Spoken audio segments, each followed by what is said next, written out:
Kalau kita ngomongin soal sampah nih, data dari Sistem Informasi Pengelolaan Sampah Nasional dari Kementerian Lingkungan Hidup dan Kehutanan menunjukkan bahwa Indonesia menghasilkan 34,85 juta ton timbunan sampah pada tahun lalu 2022. Dari total tersebut ada 12,13 juta ton sampah per tahun yang tidak dikelola. 5 Juni diperingati sebagai Hari Lingkungan Hidup Sedunia. Ironis, kondisi laut Indonesia kini berada dalam situasi kurang beruntung. Beberapa titik sudah jadi tempat pembuangan. Tempat penampungan sampah ilegal di bantaran Sungai Cikeas, Bogor, Jawa Barat kian memprihatinkan. Tumpukan sampah menggulung hingga meluber ke aliran sungai yang menjadi batas wilayah Kabupaten Bogor dan Kota Bekasi. Dampak dari limbah plastik sangatlah buruk bagi kelestarian lingkungan.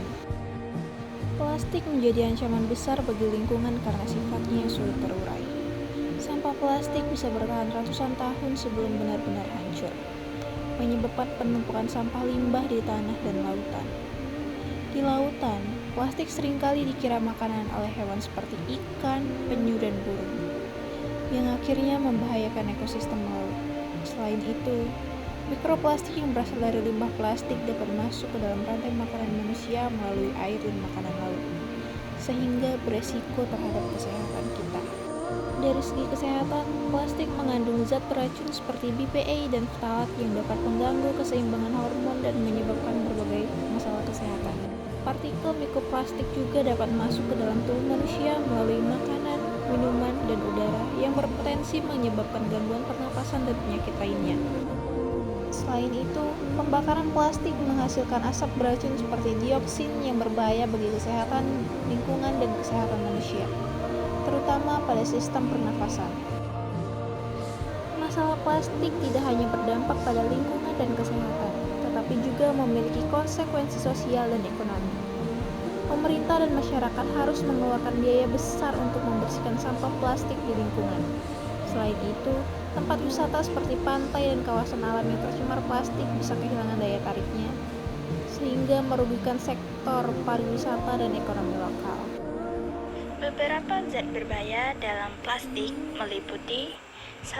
Bisphenol A atau BPA yang berdampak pada gangguan hormon, masalah reproduksi, peningkatan risiko kanker, dan gangguan perkembangan pada bayi dan anak-anak. Biasanya ditemukan dalam botol plastik, wadah makanan, dan lapisan dalam kaleng makanan. 2. Ftalat atau phthalates berdampak pada gangguan hormon, masalah kesuburan, dan risiko penyakit metabolik seperti obesitas dan diabetes. Biasanya digunakan sebagai pelembut dalam plastik fleksibel seperti PVC pada mainan, selang, kemasan makanan.